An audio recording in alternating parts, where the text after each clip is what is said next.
مولاي صل وسلم دائما أبدا على حبيبك خير الخلق كلهم مولاي صل. الرحمن الرحیم. صبغۃ اللہ ومن احسن من اللہ صبغہ. صدق اللہ العظیم. اللہ رب العزت نے قرآن کریم میں فرمایا کہ اللہ کا رنگ اور اللہ کے رنگ سے اچھا رنگ کون سا ہو سکتا ہے. اللہ کے رنگ سے مراد کیا ہے؟ اسلام، رسول اللہ صلی اللہ علیہ وسلم کی ذات مقدسہ، قرآن کریم، یہ سارے کے سارے اللہ کے رنگ ہیں. اگر اس کو عام سادہ سے لفظوں میں ذکر کیا جائے تو اللہ تعالیٰ نے توحید کا رنگ چڑھانے کے لیے اپنے محبوب سرور عالم صلی اللہ علیہ وسلم کو مبعوث فرمایا. دوسرے لفظوں میں اگر اس کو ادبی الفاظ میں رنگ دیا جائے تو پھر اس کائنات کے معلم رسول اللہ صلی اللہ علیہ وآلہ وبارک وسلم. اب اس معلم کا طریقہ تعلیم اور اس معلم کے اس نہج کو، جو منہج ہے اس کا، اسے قرآن کریم یوں ذکر کرتا ہے کہ میں نے جو محبوب تم میں بھیجا، یہ صرف ایک دو کام نہیں بلکہ یہ کیا کرتا ہے؟ میری آیات کی تلاوت تمہارے سامنے کرتا ہے، تمہارا تزکیہ کرتا ہے، تمہیں کتاب اور حکمت کی تعلیم دیتا ہے. کس کی؟ کتاب اور حکمت کی. ادعو الی سبیل ربک بالحکمہ، اللہ کے راستے کی طرف بلاؤ حکمت سے، دانائی سے. اب ہم اس دانائی کے حوالے سے چند ایک باتیں احادیث طیبہ سے پڑھتے ہیں. اس معلم کائنات کا طریقہ تعلیم کیا ہے، اس کی ایک جھلک ہمیں نظر آتی ہے صحیح بخاری میں. سنن ابن ماجہ میں یہ روایت ہے. انس بن مالک رضی اللہ تعالیٰ عنہ بیان کرتے ہیں کہ رسول اللہ علیہ الصلوۃ والتسلیم اور ہم سارے بیٹھے ہوئے تھے. ایک دیہاتی آ گیا، عربی ایک دیہاتی آیا. اس زمانے میں مسجد نبوی ایسے نہیں تھی کہ اس کی دیواریں ہوں، بس ایک ستونوں کے اوپر کیا کہتے ہیں، درختوں کے، کھجوروں کے جو پتے ہیں ان کی وہ ڈال کر اس کی چھت بنائی، عریش جسے چھپر آپ کہتے ہیں. باقاعدہ کوئی دیواریں نہیں تھی. وہ عربی آیا اور آ کر اسی جگہ پر جہاں مسجد تھی اسی مسجد میں وہ کھڑے ہو کر پیشاب کرنے لگ پڑا. صحابہ کرام علیہ رضوان دوڑے کہ اس کو اب روکیں. رسول اللہ علیہ السلام نے ان سب کو روک دیا، ان سب کو منع فرمایا کہ تم میں سے کوئی اس کے پاس نہ جائے. جب وہ اعرابی پیشاب کر چکا تو پھر آپ علیہ الصلوۃ والتسلیم نے اسے فرمایا، پہلے تو آپ نے پانی منگایا، اس پیشاب کے اوپر وہ پانی بہایا، زمین صاف کر کے دھونے کے بعد آپ نے اس اعرابی سے فرمایا مسجد اللہ کی عبادت کے لیے ہوتی ہیں، مسجد اللہ کی عبادت کے لیے ہوتی ہیں، یہ اس لیے نہیں ہوتی کہ یہاں بول و براز کیا جائے. اب جب اس اعرابی کو یہ بات سمجھائی اور وہ اعرابی بعد میں لوگوں کو یہ کہا کرتے تھے، وہ بعد میں صحابیت کے اس درجے میں فائز ہوئے، وہ کہتے ہیں کہ میرے ماں باپ آپ پر قربان ہو جائیں، آپ صلی اللہ علیہ وسلم نے مجھے ڈانٹا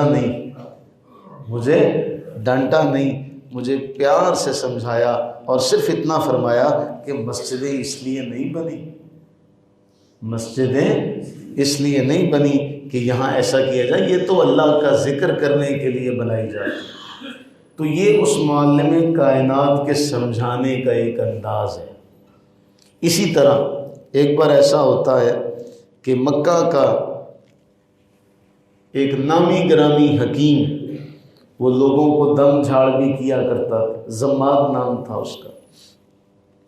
وہ مکہ میں جب آیا نا تو اس نے مکہ والوں کی باتیں جب سنی تو اس نے کہا اچھا تمہارے ہاں یہ ہستی ہے جس کے بارے تم یہ کہتے ہو کہ وہ مجنون ہو گئی ہے، وہ ایسی ہے، چلو میں جاتا ہوں، جا کے میں کوئی جھاڑ پھونک کرتا ہوں اور پھر میں جاؤں گا، جب جھاڑ پھونک کروں گا تو شاید میری پھونک سے اسے آرام آ جائے۔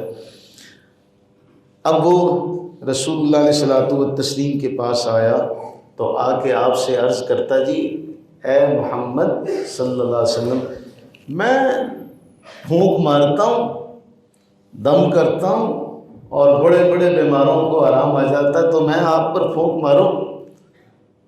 اسے کیا خبر تھی کہ وہ کس سے بات کر رہا۔ جب اس نے آقا کریم علیہ الصلوۃ والتسلیم سے یہ عرض کی تو اللہ کے نبی علیہ الصلوۃ والتسلیم نے خطبے کے چند کلمات پڑھے، قرآن پاک نہیں، خطبے کے چند کلمات آپ نے پڑھے، ان الحمد للہ۔ یہ اب ان کی زبان سے جب ادا ہوئے ہوں گے، ہماری تو زبان اس لائق نہیں، ہم تو ناقل ہیں۔ وہ حضور بابا فرید الدین گنج شکر علیہ رحمہ کی بارگاہ میں ایک بوڑھیا عورت حاضر ہوئی اور اس نے اپنی مفلسی کا رونا رویا تو حضرت بابا فرید نے مٹی کا ڈھیلا اٹھایا اور سورہ اخلاص پڑھی اور وہ سونا بن گیا اور وہ اس بوڑھیا عورت کو دے دیا۔ وہ مائی کہنے لگی اچھا ہوا یہ تو میرے ہاتھ خزانہ آ گیا، میں اب جا کے یہی کام کروں گی۔ اب وہ جا کے ساری رات مٹی سامنے رکھ کے ڈھیر لگا کے سورہ اخلاص پڑھتی رہی، کیا ہونا تھا۔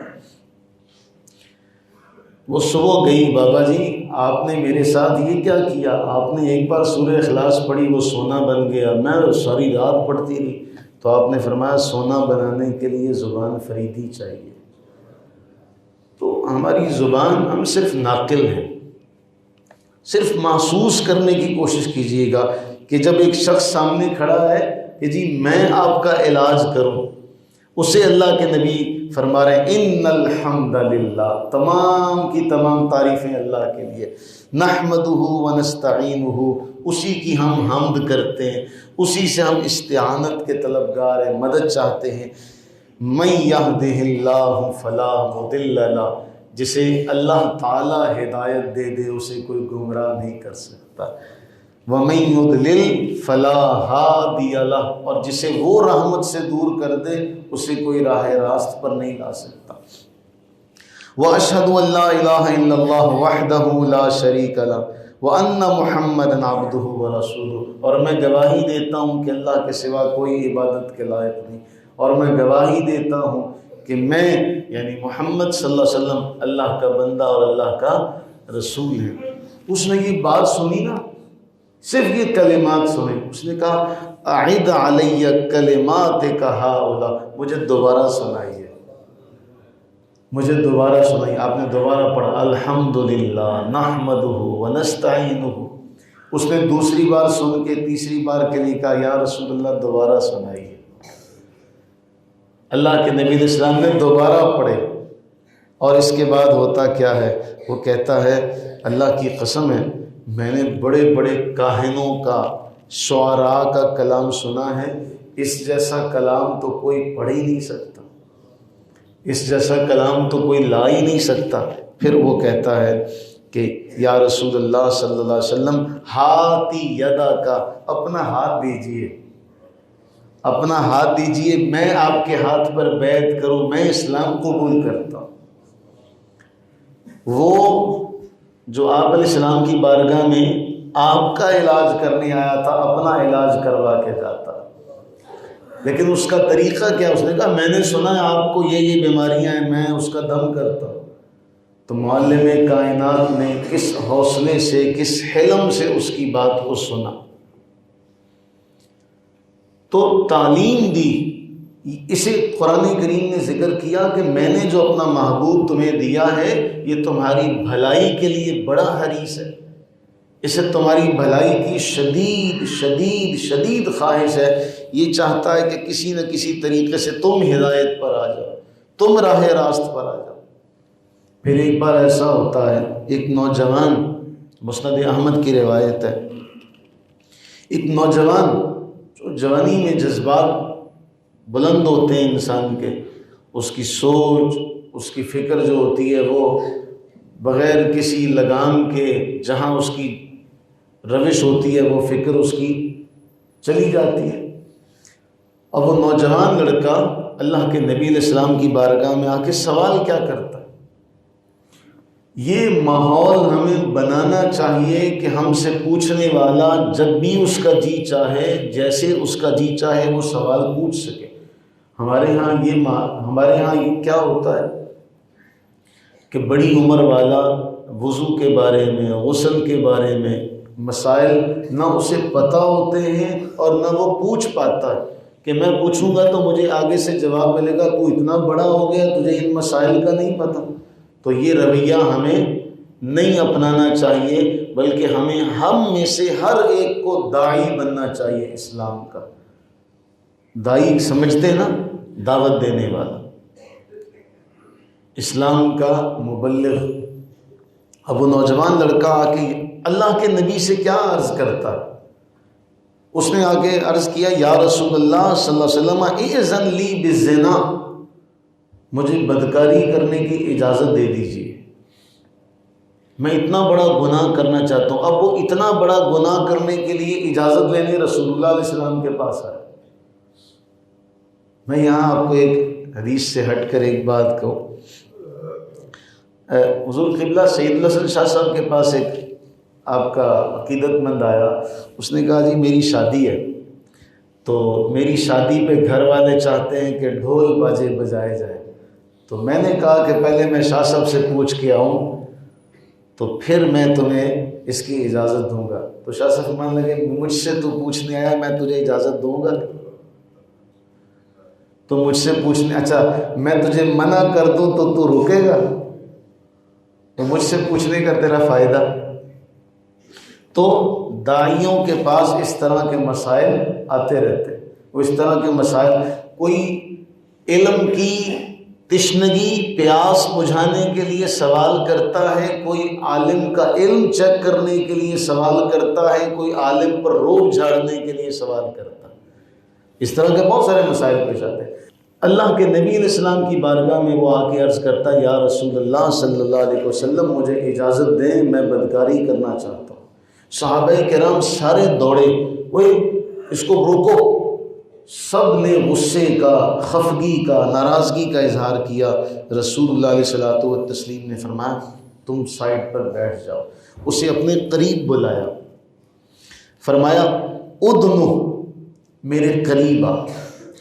جب وہ قریب آیا نا تو رسول اللہ علیہ السلام نے بڑے پیار سے اس سے چند سوال کیے۔ فرمایا اتحبہ لأمک، کیا تو یہ پسند کرے گا کہ کوئی تیری ماں کے ساتھ یہ فعل کرے؟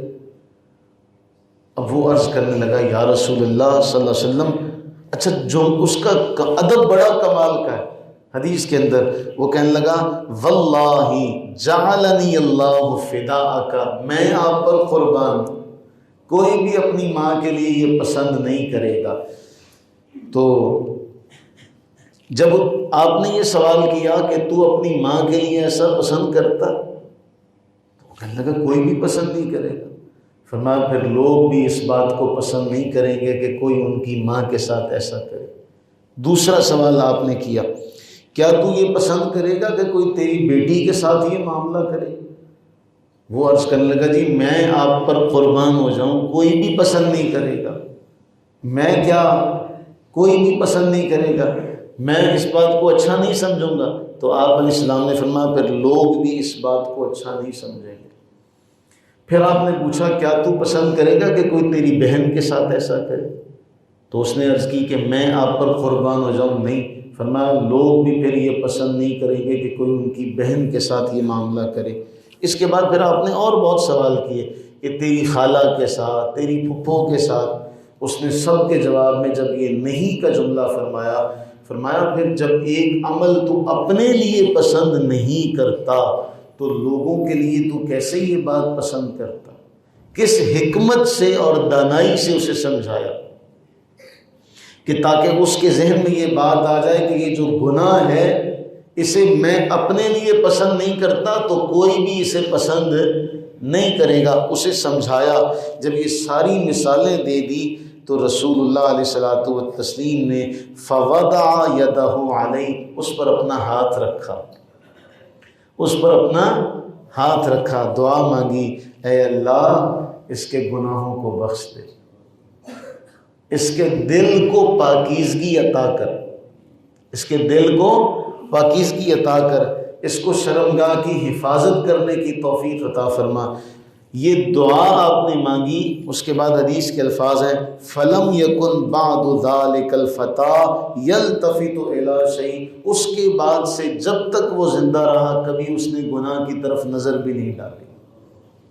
لیکن سمجھانے کا انداز، تو ان باتوں کو رسول اللہ علیہ الصلوۃ والتسلیم کی تربیت کا جو انداز ہے ہم میں سے ہر ایک کو سمجھنا چاہیے کہ ہمارا دین ہم سے مطالبہ کیا کرتا ہے، ہمارا دین ہمیں حکم کیا دیتا ہے. ایسے نہیں کہا خود نہ تھے جو راہ پر اوروں کے ہادی بن گئے، کیا نظر تھی جس نے مردوں کو مسیحا کر دیا. لیکن میں نے جو پہلے آیت پڑھی صبغۃ اللہ، اللہ کا رنگ. اب اللہ کا رنگ تب تک نہیں چڑھے گا. آپ ایک چھوٹی سی اس بات کو سمجھیے، ہم کسی کپڑے پر رنگ چڑھانے کے لیے کسی رنگ ساز کے پاس چلے جائیں، وہ کپڑا پہلے سے ہی رنگا ہوا ہو تو دوبارہ اس پہ رنگ چڑھے گا؟ وہ کیا کہے گا؟ کوڑا ہو، کوڑا ہو تبھی اس پہ رنگ چڑھے گا نا. تو پھر ہمیں بھی اندر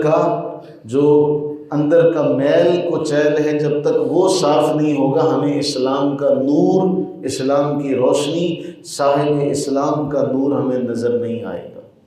اللہ سے دعا کریں کہ اللہ تعالی ہمیں ظاہر کی صفائی کے ساتھ ساتھ باطن کی صفائی عطا فرمائے، تاکہ ہم اپنے آپ کو اس توحید کے رنگ میں رنگ سکیں جسے اللہ کے نبی علیہ الصلوۃ والتسلیم عام کرنے کے لیے، رنگنے کے لیے اس دنیا میں تشریف لائے. آمین. وما علینا الا البلاغ.